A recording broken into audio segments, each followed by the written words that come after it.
திருச்சிக்கு அருகே அமைந்துள்ள காவேரி ஆற்றங்கரையில் அமைந்திருக்கும் மாபெரும் சிவன் கோயில் நகரமாகும்.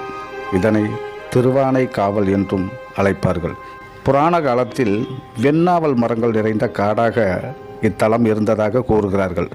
அங்கே ஒரு வெண்ணாவல் மரத்தடியில் ஒரு சிவலிங்கம் இருந்ததாகவும், சிவகணங்களில் இருவர் தாங்கள் பெற்ற சாபம் காரணமாக இக்காட்டில் ஒரு யானையாகவும் ஒரு சிலந்தியாகவும் பிறந்தார்கள்.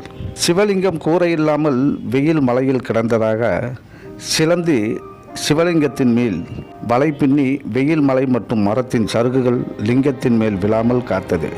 யானை காவிரியில் இருந்து தன் துதிக்கை மூலம் நீரும் பூவும் கொண்டு வந்து வழிபட்டது.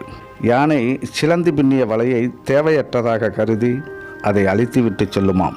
சிலந்தி மறுபடியும் வலை பின்னி தன் வழிபாட்டை தொடருமாம். தினந்தோறும் இது தொடர யானையை தண்டிக்க எண்ணிய சிலந்தி